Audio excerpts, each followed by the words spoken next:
সময় ছিল আমাদেরকে শেখানো হতো, আমাদেরকে বলা হতো যারা হিজাব পরে এরা হচ্ছে মানধাত্তা আমলে বসবাস করে, যারা হিজাব পরে এরা ব্যাকডেটেড, এদেরকে দিয়ে দুনিয়ার কোনো উপকার হয় না, এরা দুনিয়াতে সভ্যতায় জ্ঞান বিজ্ঞানে অবদান রাখার যোগ্যতা রাখে না, এমন একটা দৃশ্যপট আমাদের সামনে শত শত বছর ধরে তৈরি করা হয়েছে।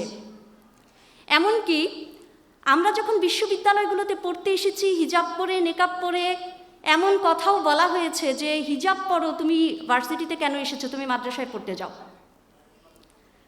অথচ এই যে আধুনিক বিশ্ববিদ্যালয় সিস্টেম, এই আধুনিক বিশ্ববিদ্যালয় সিস্টেমের শুরুটা কোথায় ছিল? বিশ্বের বর্তমানে সবচাইতে প্রাচীন যে বিশ্ববিদ্যালয় প্রতিষ্ঠিত আছে এটা মরক্কোর আল কারউইন। এটার প্রতিষ্ঠাতা কে ছিলেন? ফাতিমা আল ফিহরিয়া নামক একজন নারী, এবং এটা আলাদা করে বলে দেওয়ার কোনো দরকার মনে হয় নেই যে তিনি একজন হিজাবি নারী ছিলেন। আজকে এই যে আমরা যে ভার্সিটি কালচার দেখতে পাচ্ছি, পড়াশোনার এই যে সিস্টেম দেখতে পাচ্ছি, এটা ডেভেলপ হয়েছে আমার মতো, আমাদের মতো, আপনাদের মতন হিজাবি নারীদের হাত ধরে। অথচ আমাদেরকে বলা হয়েছে, আমাদেরকে শেখানো হয়েছে যে আমরা যুগের সাথে তাল মিলিয়ে চলতে পারি না, আমরা এই যুগে চলার উপযুক্ত না। এমনভাবে শেখানো হয়েছে যে যে হিজাব পরে সে হচ্ছে পুরুষতন্ত্রের বা ধর্মতন্ত্রের চাপিয়ে দেওয়া একটা পরাধীনতার শেকল তার মাথার মধ্যে চাপিয়ে নিয়েছে। এটা একটা লজ্জার বিষয়, এটা একটা পশ্চাৎপদতার বিষয়।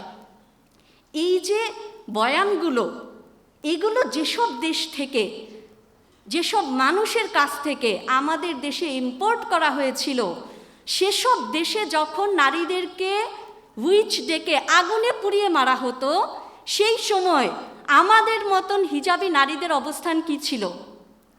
আমরা যদি মুসলিম স্বর্ণালী যুগের দিকে তাকাই, মহিলা সাহাবীদের মধ্যে নারী চিকিৎসক ছিলেন, তাদের ভ্রাম্যমান হসপিটাল ছিল, আমরা এরকম অনেক উদাহরণ পাব।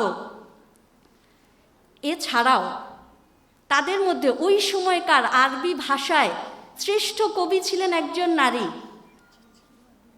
ওই সময়ে আইনজ্ঞ ছিলেন নারীদের মধ্য থেকে অনেকেই, হাদিস শাস্ত্রে নারীদের থেকে অবদান রেখে গেছেন অনেকেই। কুরআনের যে কপি, যেটা থেকে পরবর্তীতে আরও কপি করা হয়েছে, সেই কপিও তো একজন নারীর কাছেই সংরক্ষিত ছিল, তাই না?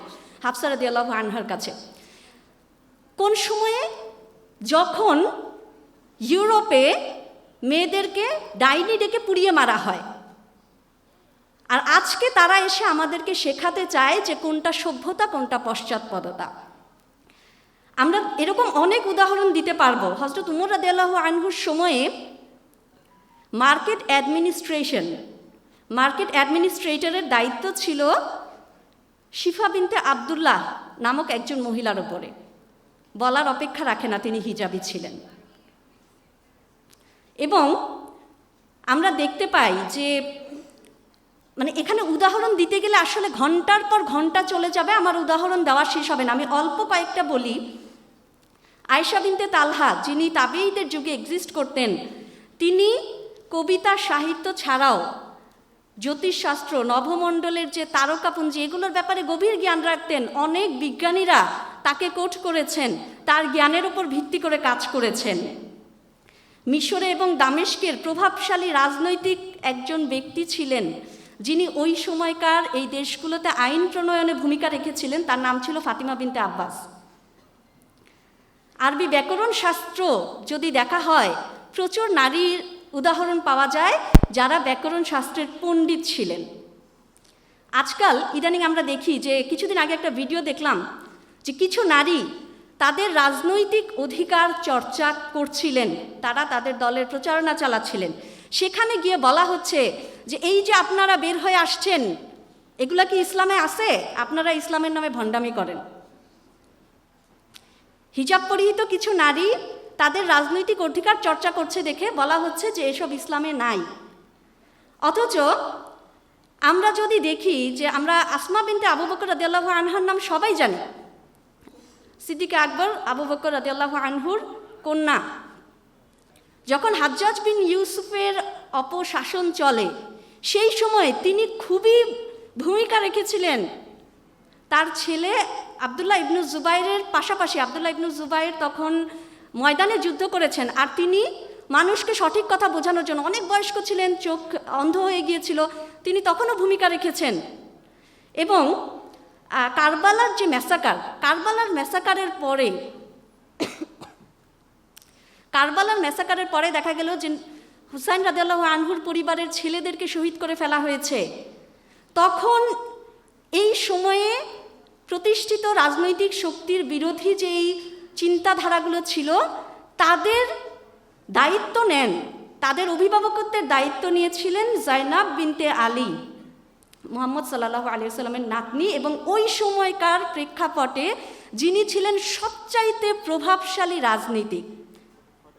আজকে আমাদেরকে যেসব শেখানো হয় বা যেসব বলা হয় যে হিজাব পরে এটা করা যাবে না, সেটা করা যাবে না, বা হিজাব যারা পরে এগুলো তাদের কাজ না, যারা হিজাব পরবে তারা ঘরে থাকবে, যদি তুমি সভ্যতা, জ্ঞান, বিজ্ঞান, সংস্কৃতিতে অবদান রাখতে চাও তোমার মাথার উপরে যে কাপড়টা দেয়া আছে এটা তার সাথে মানানসই নয়।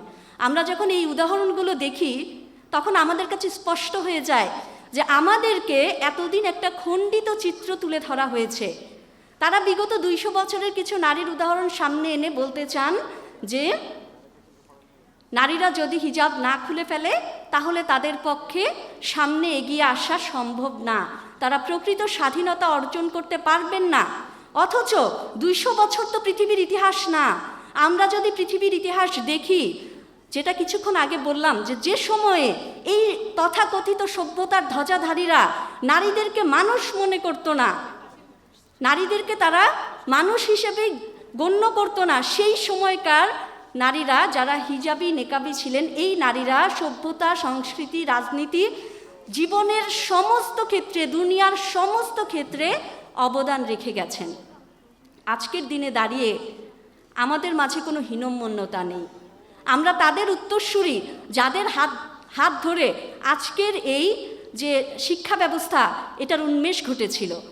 আমরা সেই সব নারীর উত্তরাধিকারী যাদের হাত ধরে জ্ঞান বিজ্ঞানের উন্মেষ ঘটেছিল। আমরা সেই সব নারীর উত্তরাধিকারী যাদের হাত ধরে উমাইয়ারা যখন রাসূল সাল্লাল্লাহু আলাইহি সাল্লামের আনীত বিধানের বাইরে গিয়ে শাসন করতে থাকলো, তখন তাদেরকে সঠিক পথে আনার জন্য যে রাজনৈতিক আন্দোলন হয়েছে সেখানে যারা নেতৃত্ব দিয়েছেন আমরা সেই সব নারীর উত্তরসূরি। আমাদের জন্য হিজাব আমাদের স্বাধীনতার চিহ্ন, আমাদের গর্বের চিহ্ন। এটাকে নিয়ে আন্ডারএস্টিমেট কেউ করবে, আর করলেই আমরা বিভ্রান্ত হয়ে যাব, সেই দিন ইনশাল্লাহ চলে গিয়েছে। ইনশাল্লাহ বাংলার মাটিতে এরকম দিন আর কখনোই ফিরে আসবে না। আমি সবাইকে আহ্বান জানাবো, নিজের জায়গায় আমরা যেন নিজেরা আত্মসচেতন হই। আমাকে কেউ এসে বলবে যে আমি কেন হিজাব পরি আর অমনি আমি সেটা নিয়ে মুষড়ে পড়বো, মন খারাপ করে ফেলবো, আমরা যেন এতটা দুর্বল না হই। আমরা কাদের উত্তরসূরি, আমরা কিসের ধারক বাহক, সেই ব্যাপারে আমরা নিজেরা ইনশাল্লাহ সচেতন হব এবং গর্বের সাথে ইনশাল্লাহ আমরা আমাদের এই পরিচয়কে ধারণ করব। আল্লাহ সুবহানাহু ওয়া তাআলা 24-এর যে শহীদদের মাধ্যমে আমরা এভাবে মুক্তভাবে কথা বলার অধিকার ফিরে পেয়েছি, তাদেরকে উত্তম প্রতিদান দিন। যারা এখনও অসুস্থ তাদেরকে সুস্থ করে দিন, যারা লড়াই করেছেন তাদের সবাইকে উত্তম প্রতিদান দিন, এবং আমরা যারা এখনও আছি, কথা বলছি, কথা শুনছি, আমরা প্রত্যেকে যেন তাদের যে অসমাপ্ত কাজ, তাদের যে অসমাপ্ত লড়াই, সেটাকে সমাপ্ত করার ভূমিকা রাখতে পারি। আল্লাহ তাআলা আমাদেরকে তৌফিক দিন। সবাইকে আবারও ধন্যবাদ জানাচ্ছি। আমার বক্তব্য আমি শেষ করছি। আসসালামু আলাইকুম ওয়া রাহমাতুল্লাহি ওয়া বারাকাতুহু।